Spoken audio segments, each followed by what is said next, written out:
Hi, and welcome to the CIO's Future of Work Summit. I'm Ken Mingus, the executive editor at Computer World.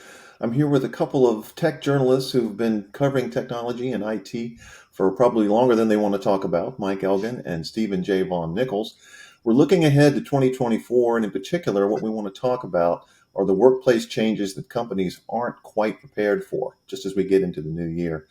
We thought about this before, and there are several areas that several things companies are going to have to deal with this year, clearly. Generative AI and the fallout from the last year we just had, the rise of AR and VR, which we think might finally get to the workplace and make a splash this year.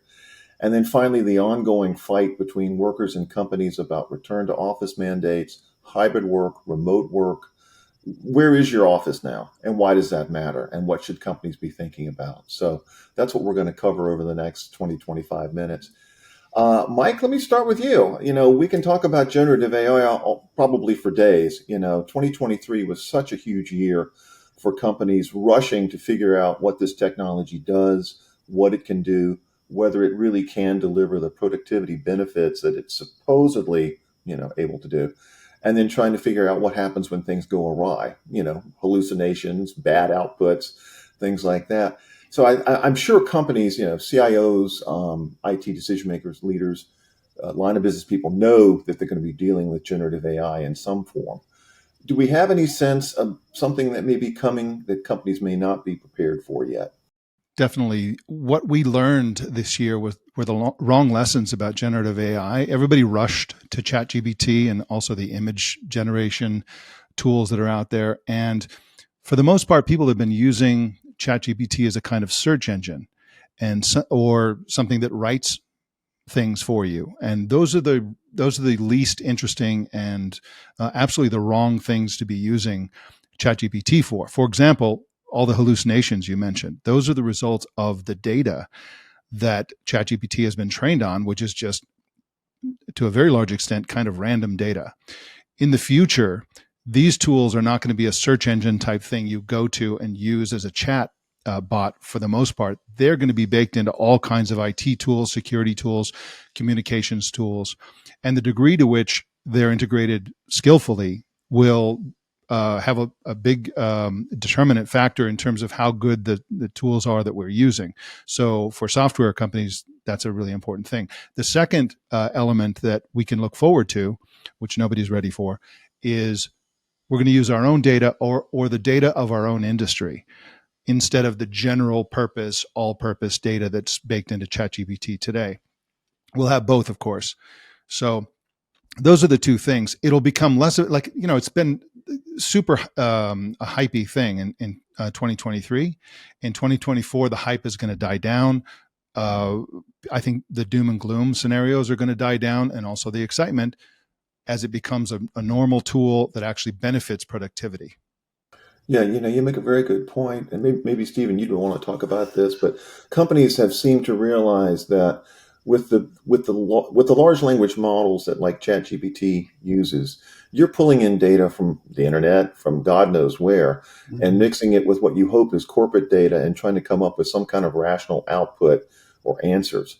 And it seems like, we've been running about this computer world that companies are going to be looking to smaller LLMs, very targeted, either their own corporate data or, as you said, Mike, industry data. Stephen, do you see that happening in the year ahead? I do. Right now, a lot of the chat bots are showing that the LLMs behind them have been built on garbage. Remember the phrase GIGO, garbage in, garbage out. Well, that's general purpose LLM. That's what you're still getting out of them. It's it's neat that you can get them to write a story for you, but there's no accuracy in that story. It just gives you the most likely words. It's neat that you can make images from it. But as a friend of mine discovered when he evaluated five different of the image engines, uh, they just take things and reproduce them. So you can say, give me, oh, I don't know, a cartoon plumber, and it will give you all the Nintendo critters and Luigi and Mario and all that. And you use any of those, I guarantee you'll be hearing from their IP attorneys tomorrow. You can't just blindly use these tools and expect to get quality results. You really can't. But what I do see happening is some companies have already figured out that they simply just can't use the general purpose LLMs as sort of like magic writers or magic artists that will produce good quality work that you can use. Instead, what they're doing is they're taking those basic engines and they're adding specialized information to it. One company that's doing that is, let's see, who is it? It's Tetrate. They're a service mesh and networking company, and they work with Istio, which is a service mesh. This is very niche-y, very narrow, and it's cloud networking. What they've done is, on top of ChatGPT, they've built their own, a narrow special purpose LLM, which has all the documentation for this Fabric service mesh. And as a result, you can simply ask it questions and it will give you not hallucination answers, but accurate informations because it's using the real data to provide you with answers. It's sort of a expert system, if you would, for those of you who've been around long enough to remember expert systems. So instead of just giving you this AI making stuff up from whole cloth, from all this garbage, it's giving you very specific information based on the documentation, based on the FLACs, based on the GitHub repositories. So you get hard, solid information. I think this company is the first one I know of to be using this in a very productive manner. And they don't give you just a chat bot to use general information. It's something they call the Istio Advisor Plus. And you can use it either as a chat bot or you can use it using the OpenAI API. So you can actually build specialized applications to give you the hard information that you need to get accurate results for, in this case, service mesh. A good point. I think you make a good point, Stephen. One of the things that occurs to me when you were talking about the image generation, the first word that popped into my head was copyright law. And you're talking about the intellectual property. Of course, the New York Times, I think, has filed suit against OpenAI.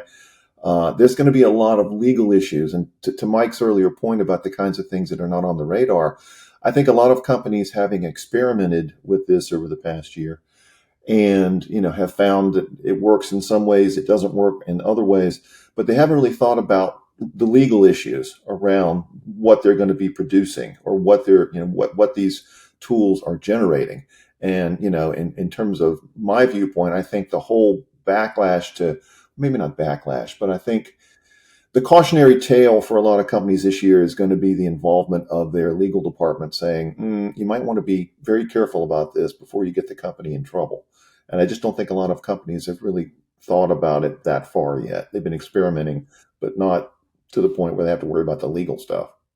I also think that once everybody is using more of their own data, they'll realize the real power of this thing.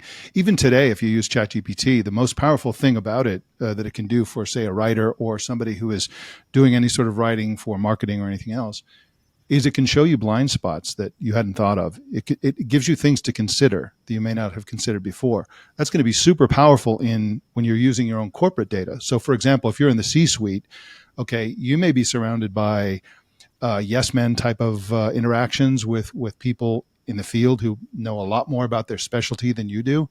And so it's very difficult to actually get the knowledge and the opinions from your organization if you have a large organization. With generative AI, plug in all that data, all the communication, plug in the Slack channel, plug in everything. And you go to consider business intelligence or any sort of thing like that, you're going to be able to actually use LLMs as a collaborative tool. You're going to be able to find out what your organization really thinks all the way down to the field service people and the people in the factory and everywhere. And that's going to be super powerful. So no matter where these LLMs show up, whether it's baked into tools or whether it's a chat bot or something else, the illumination of blind spots is going to be one of the most powerful things. It's not about produce something for me to publish. No. That's a 2023 mentality. It's going to be like, teach me what we know as an organization, as a group, as an industry, and that's going to be super powerful. Yeah, I agree with that. It's going to be the specialized AIs. It's not so much going out there and buying a system or rent, subscribing, whatever. It's what you're going to need to build your own LLMs. So get ready, start hiring people to do that for you, and pulling in all this data. That, just as Mike said, and you're going to get something very powerful.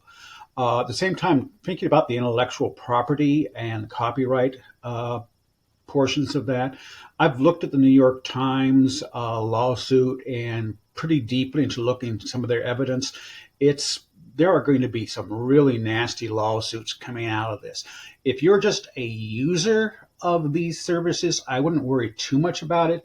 But if I'm OpenAI, if I'm Microsoft, if I'm Facebook, I've got some serious concerns because it's really clear that these things are plagiarizing like crazy, like New York Times articles that OpenAI will regenerate for you with one or two words changed. And they're not meaningful words either. It's just clearly copy and paste. Well, I know we could go further on this, but I really want to shift gears real quick because Mike mentioned collaboration, and that made me think about what we think might be happening finally this year around augmented reality and virtual reality. Things have been kind of on hold in that marketplace since Apple last year announced the Vision Pro, the headset that's coming out now. And then, of course, waited until, CES to announce it. It's here, basically, And we've talked about this. I wonder, do you guys think that this actually might be the year with Apple as the big player now in the market that we will see companies start to, if not embrace AR, VR, at least start to experiment with it and figure out, is this something that can help their teams collaborate better or can help frontline workers get access to information and data and images and whatever that they need faster? Well, I think this is the year because if you think about where the music player business was before 2001 when Apple got into it, where the cell phone market was before Apple got into it in 2007, where the tablet market was before Apple got into it in 2010.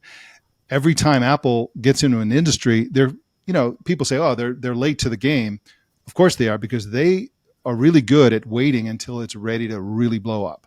And so they know the AR and VR is really ready. They're ready with what's essentially, it's not, the Vision Pro is by no stretch of anyone's imagination going to be a mass market product.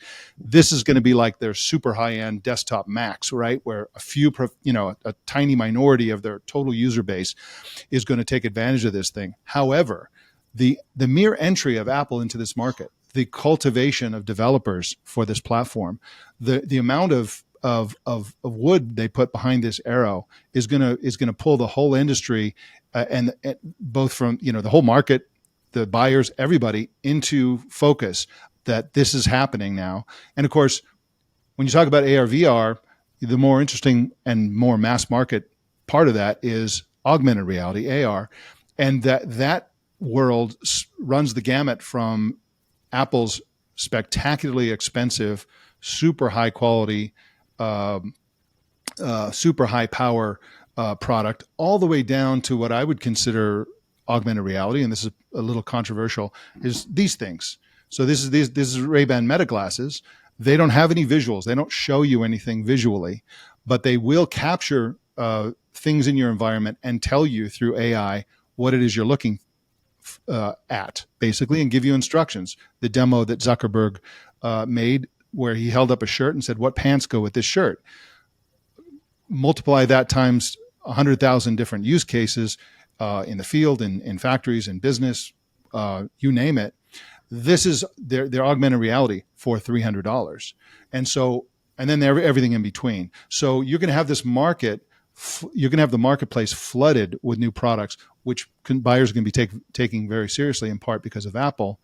And we're going to see where the sweet spot is for enterprise use, for business use, for everyday use, for everybody. So yeah, I think 2024 is the year for Augmented reality, virtual reality, maybe, but augmented reality for sure. Yeah, certainly. I think for the workplace, augmented reality is where it's going to be. And clearly, even when Apple rolled out the Vision Pro in 2023, given the fact that the price tag starts at $3,499, it's clearly pitched to more of a business use at this point. With the assumption, I think we're all making the assumption that Apple will eventually come out with something like those eyeglasses down the road. But they need to first see what the developers are going to do with these things. Stephen, what do you think? I'm a bit less optimistic. I think that for business, now, if you're talking as a market, I think augmented reality is here. And actually, those glasses that you just held, Mike, are the cutting edge of that. Not so much the Apple, it's a demonstration that here's something you can afford now that will actually be useful to you.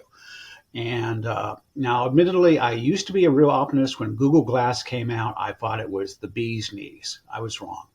Uh, but I can certainly see devices like that really encouraging the use of augmented reality by businesses because a business can't probably at this point really afford to buy a lot of these Apple things and not really know what to do with them.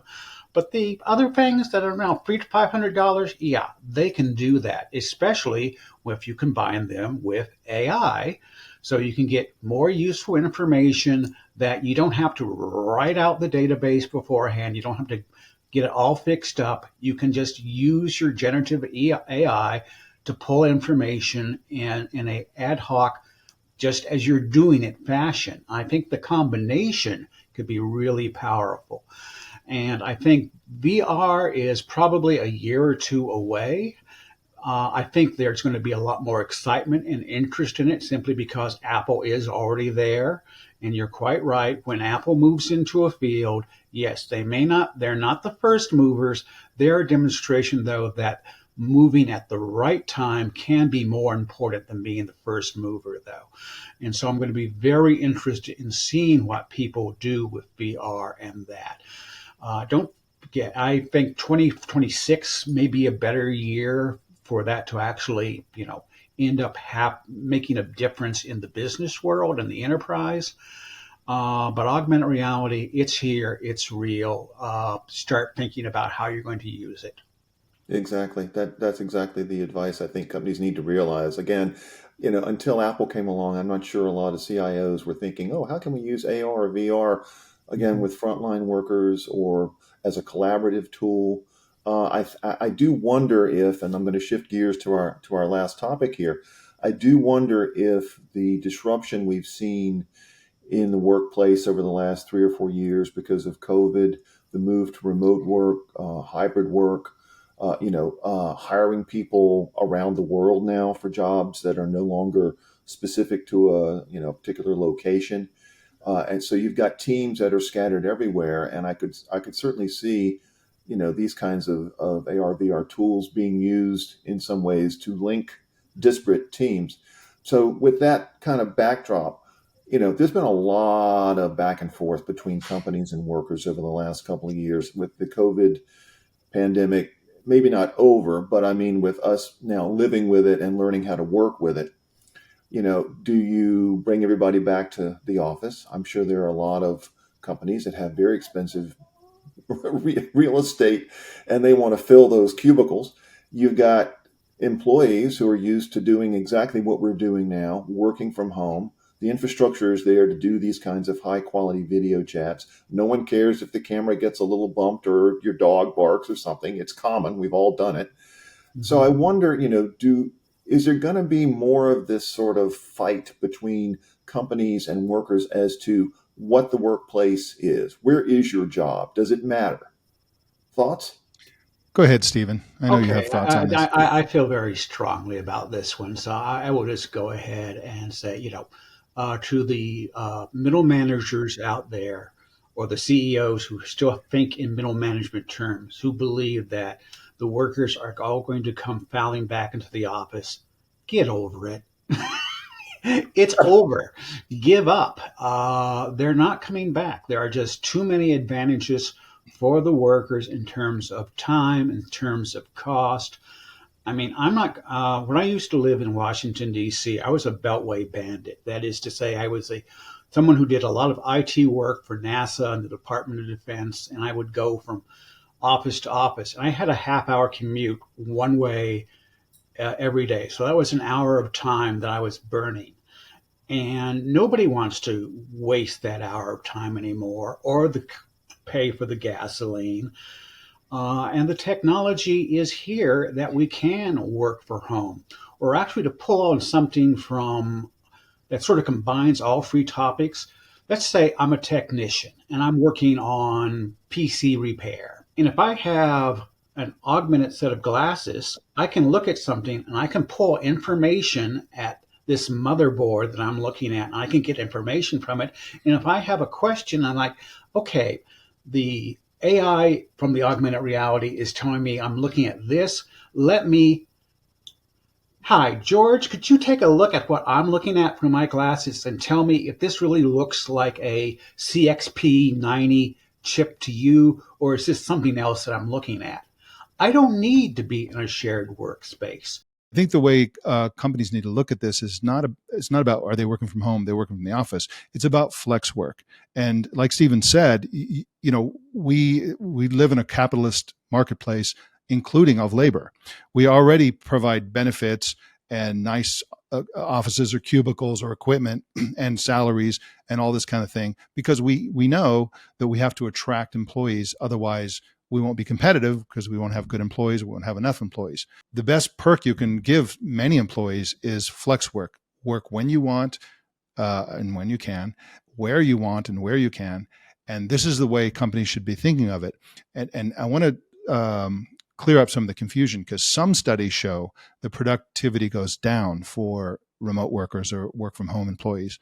And most of them show that it goes up. The difference there is the management and the tools and technology that people are using. If you're using yesterday's management style and yesterday's tools, productivity goes down from at-home employees. If you're learning how to manage people remotely and have the right kind of tools, the right kind of video conferencing, good internet connectivity, software that enables collaboration asynchronously, that's very, very key, then productivity goes up. We could keep going. Our time is starting to get short, but before we let everybody go, I just wanted to see if, you might have a final word or two of advice on any of the topics we've covered, Gen AI, augmented reality, or flex work, the workplace, before I let you guys go. So any final thoughts here?